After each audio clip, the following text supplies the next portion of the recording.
The people of this city have spirit, I'll give them that. They've not lost the will to fight.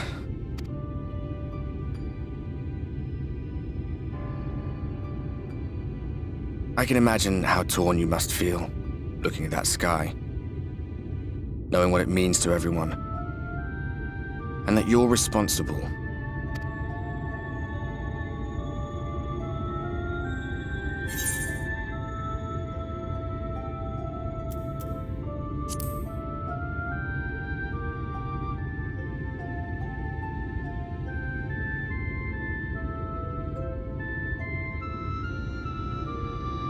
Aye, an all too familiar one. Here you stand alone, expecting no one else to bear the burden for you.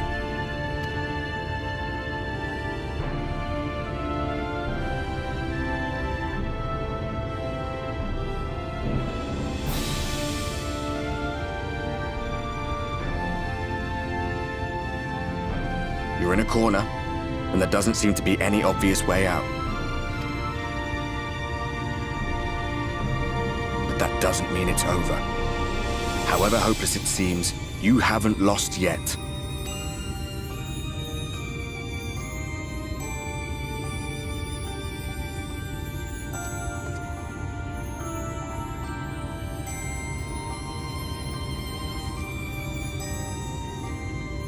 I remember looking up at the sky like this before.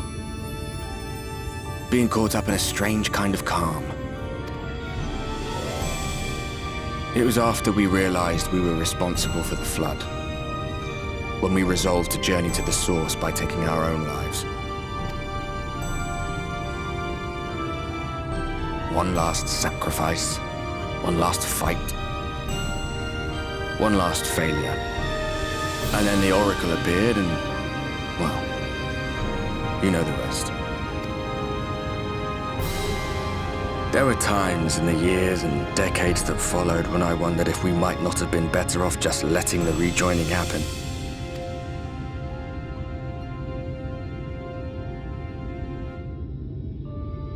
That we'd made one last mistake. But seeing that giant Talos stir to life cured me of any doubts I still had. Always we took the burden of fighting upon ourselves. That's what heroes do, isn't it? So we never had the chance to see anything like that. Our people coming together as one.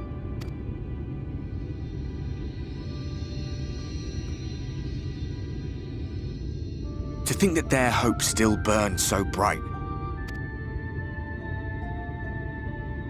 That they were still so eager to live, they would lift up their fellows, one on top of the other, till they reached the sky. No. We made the right decision. And I can finally feel proud of the part we played in helping this world survive.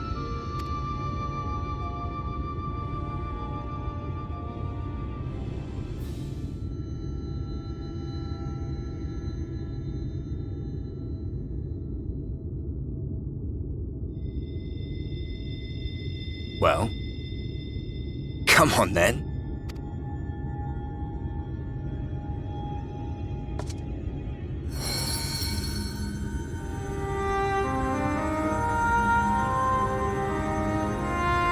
As I thought, what happened between us was no coincidence. My story may be finished, but the fates have gifted me a minor role in yours. I suspected as much the moment I realized you could hear me.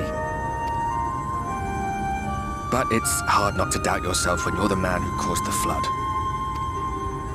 I was afraid to do anything more than watch for fear of making things even worse. But no longer. After all, the path I once walked is now yours to finish.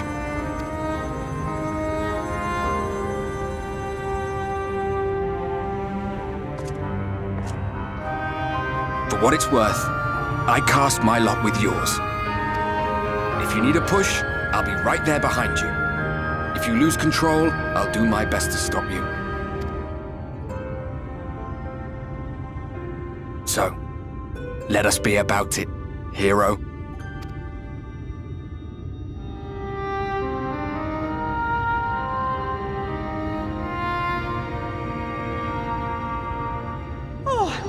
Worried you were up here all alone, brooding and fretting and wallowing in your woes. But look at you, grinning at nothing like a pollen-drunk pixie.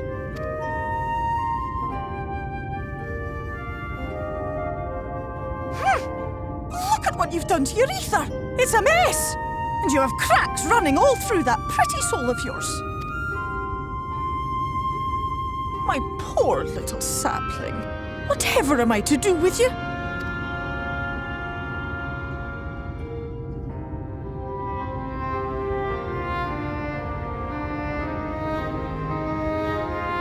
Shall I yield up my throne? You could claim it, cut ties with the mortal world, hide away in the castle.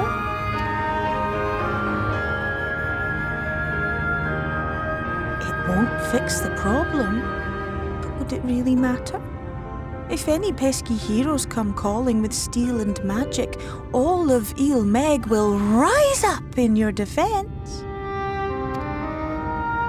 My crown and scepter are yours, if you want them.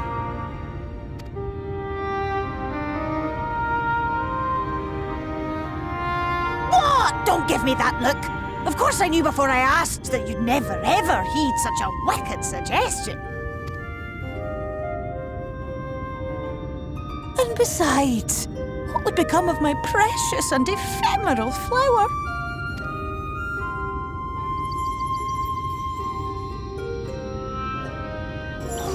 Dear beloved sapling, you are lost, confused, and have precious little time to gather your wits. Your kind is always so preoccupied with what lies ahead, and so we muddle your vision with fog and glamour. But such trickery is easy to see through. Stand very, very still.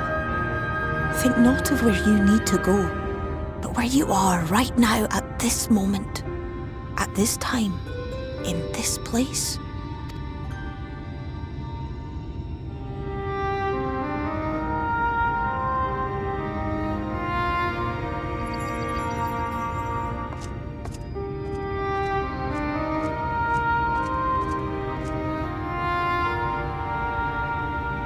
Our cairn of crystal. From shadowed hood he watched you go, his ruby eyes with warmth aglow. See yourself as he saw you, and that shall be the clearest clue.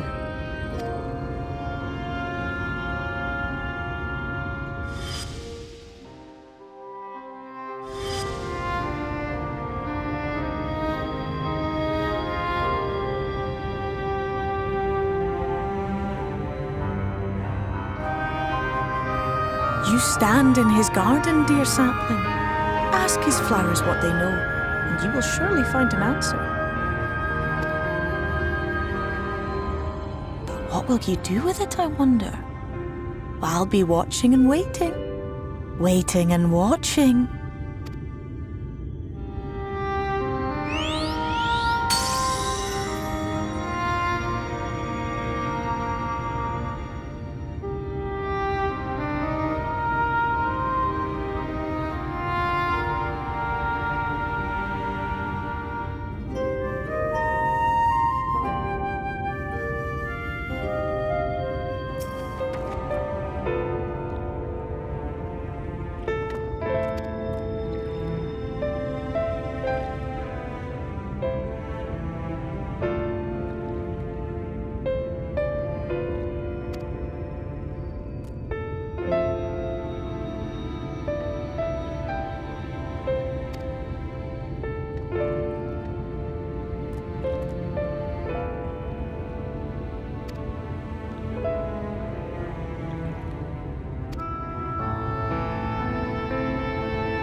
I have unlocked the door to the umbilicus. You are free to enter.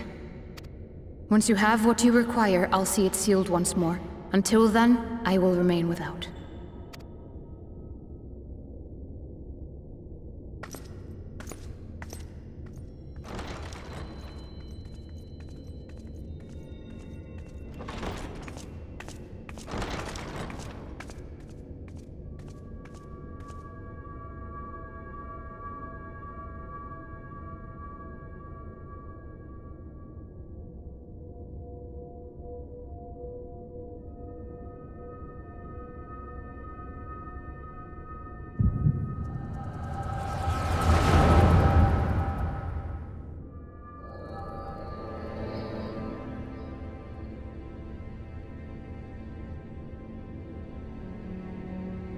A moment to collect my thoughts, I prithee. Thy true name is Grahatir, then? By thy claims, thou too art a native of the Source, though from an age beyond our own, when the 8th umbral calamity hath visited devastation upon our star. Thou hast, by subtle means, reached across the boundaries of time and space to unsow the seeds of catastrophe, ere its creeping vines drag our champion unto an early grave. In essence, yes. A difficult story to swallow, I am sure.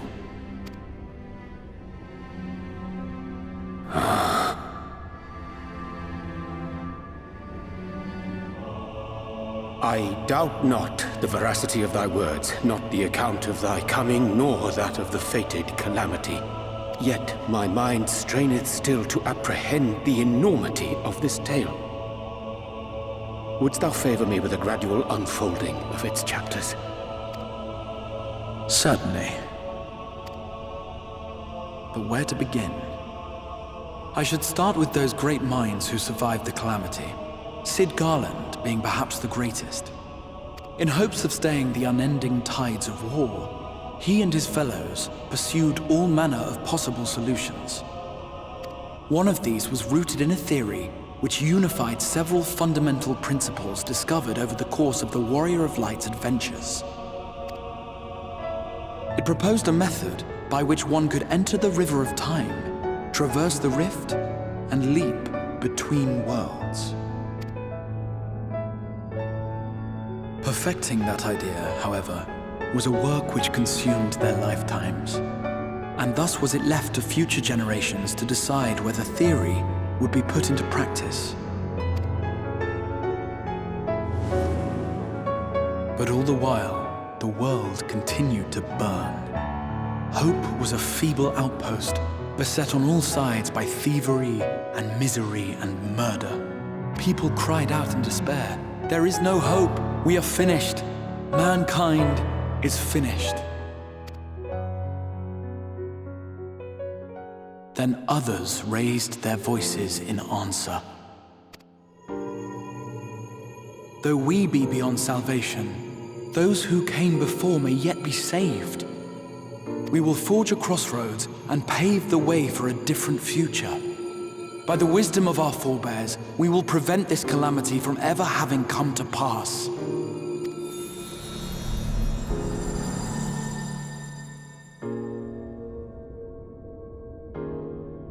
The fighting went on unabated, but some few took up Sid's research and labored to realize those impossible ideas.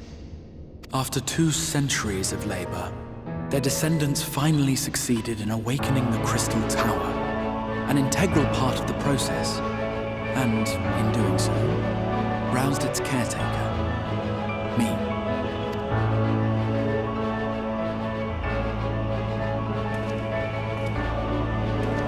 By this stage, scholars had largely established the phenomena underpinning the rejoining, and identified the first as the shard which precipitated the 8th umbral calamity. This grand structure was already capable of storing the energies required to attempt the translocation. All that remained was to augment some few of its functions based upon the theoretical models of Sid and his compeers. And by means of such technologies didst thou effect thine arrival in the first, to an age before this star had joined with the Source.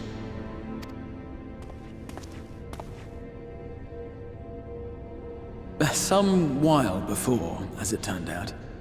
'Tis all but impossible to predict how time will flow between one world and the next, and we missed our mark by almost an entire century.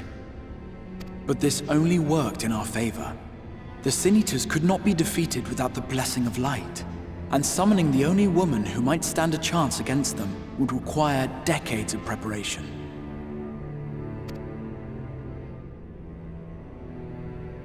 An undertaking of scarce credible endurance. That thou hast kept thy plan from falling into disarray these many years bordereth on the miraculous. Yet howsoever history be rewritten, thy present self was shaped by events which followed the calamity. Should said catastrophe be averted, the very skein of thine existence will unravel. Surely thou hast foreseen this. I am aware of the consequences. 'Tis for that very reason Sid and his colleagues bequeathed their legacy as an offering, and not an edict. To give all of oneself for the happiness of others, and with no promise of reward. 'Tis a hard thing to ask. Harder still for those condemned to survive in a world which pitted brother against brother. Indeed, you are right to call the execution of this plan miraculous, though the force which held it together was nothing so inexplicable. It was her. The warrior of light has been our unbroken thread.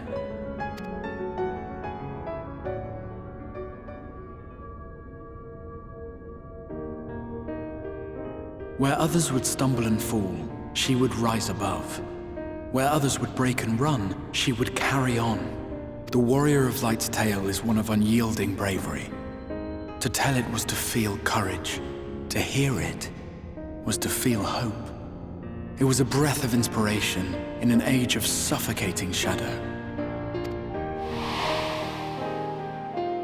In the histories of a fallen nation was our hero hailed as its greatest ally.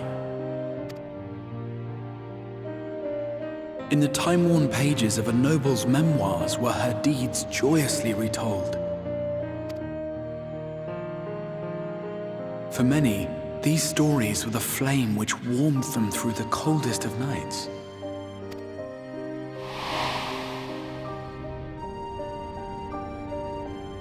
And so it should come as little surprise that the plan found no shortage of volunteers, concerning as it did the Warrior of Light herself.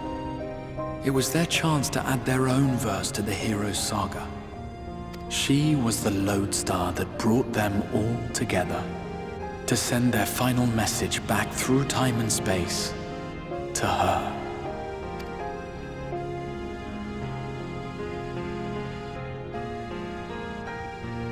The light of your legacy was our torch in the darkness. Burn bright again and live.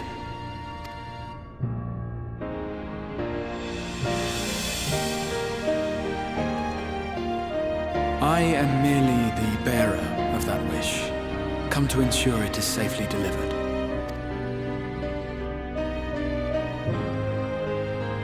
Wherefore sharest thou this burden with me and no other?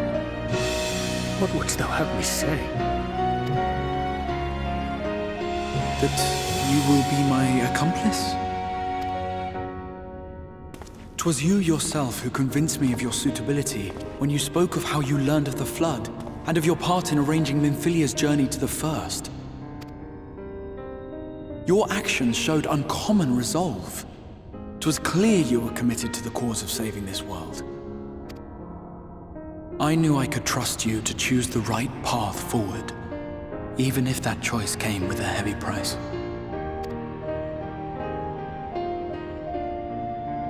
What price?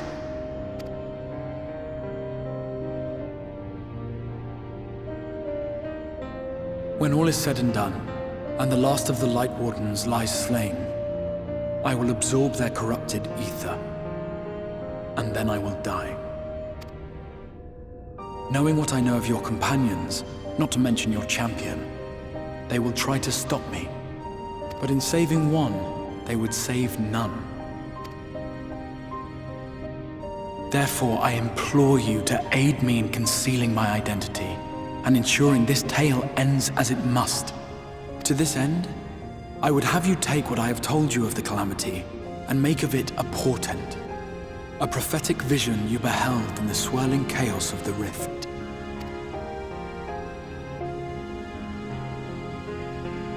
Is this truly thy wish?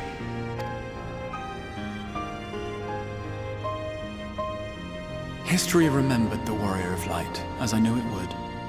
And I will suffer no other to rescue the champion whose star has charted my course.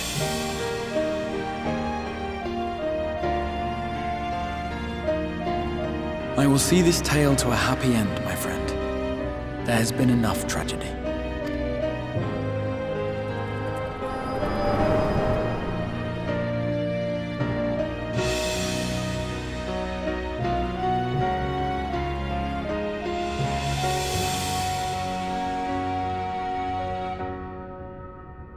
Careful now.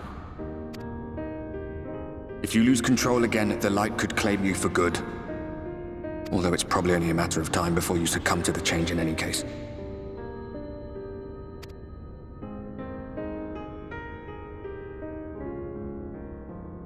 What do you mean to do?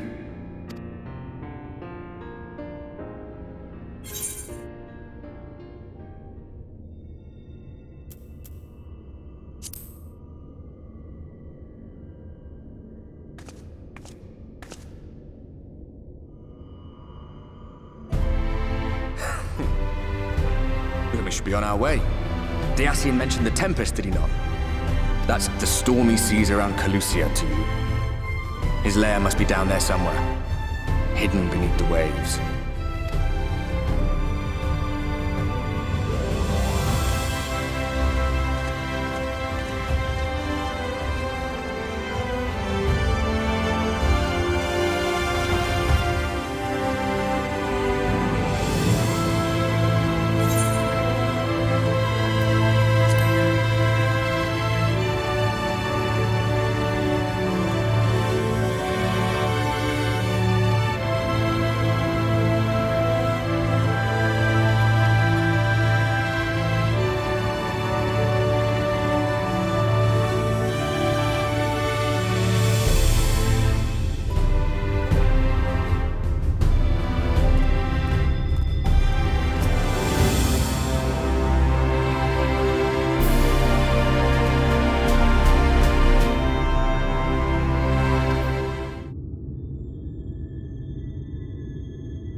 Ah, we have found thee.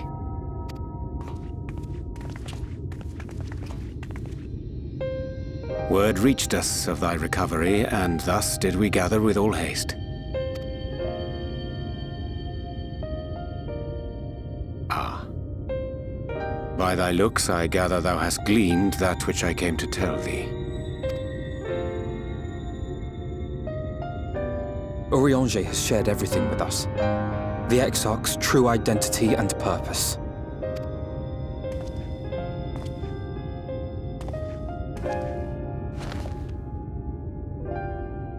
I offer no excuses.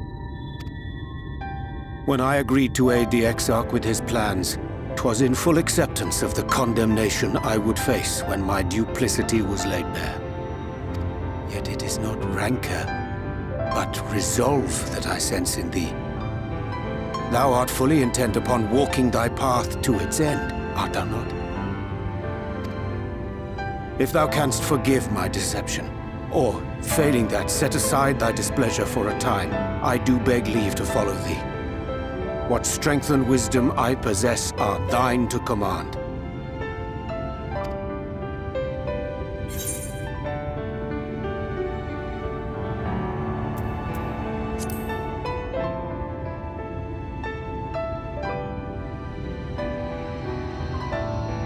Pray believe me when I say that I took no pleasure in deceiving thee. Indeed, I curse the circumstances which compelled me to do so. But no further secrets lie between us, I swear it.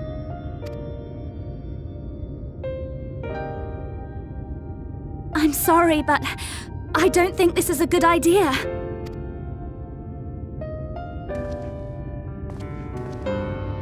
Leaving the Crystarium, I mean, with or without Urianche. What I did for you won't last forever.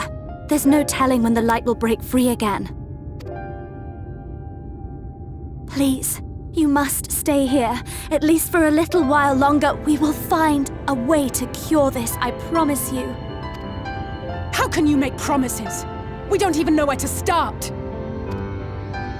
Alisaie, please. You know Reen was only trying to help.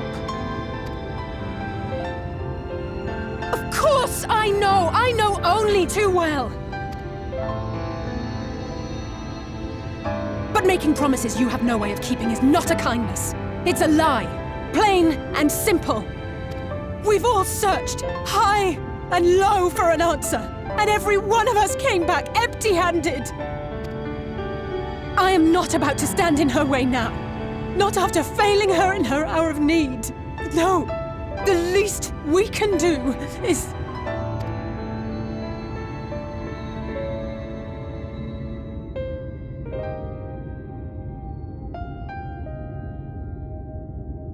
We will go with you as well. There is naught to be gained by standing still. Indeed, we have exhausted every other avenue. Lead, and we shall follow. If there is any hope to be found, then we will surely find it at your side. Are we all in agreement, then?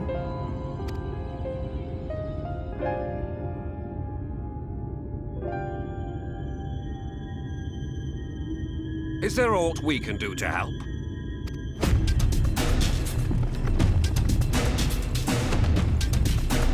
Though we may not know the whole story, we do know you're in for a fight. And while the Exarch's away, it falls to the rest of us to see the Warrior of Darkness is given a proper send-off. You told them! No! Well, not in so many words. Aye, we didn't need it spelled out for us. When the night sky appeared over whichever place you went to, it was harder not to put two and two together. From the moment I heard that you and the Exarch shared the homeland, I had my suspicions. Long had he been waiting for a certain someone to arrive, and I knew at once that it must be you. Exactly. When he went up to meet you, it was clear it was no ordinary visitor. That spring in his step spoke volumes. I could feel his excitement. Me too! That's right! Yeah.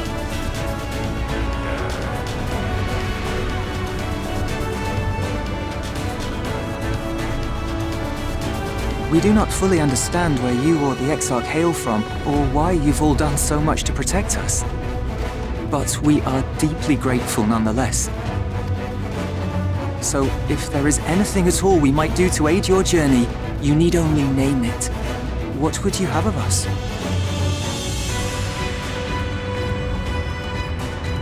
You might have invited them to join us, where there are not so many. But come, they are waiting. What is your will, O Warrior of Darkness?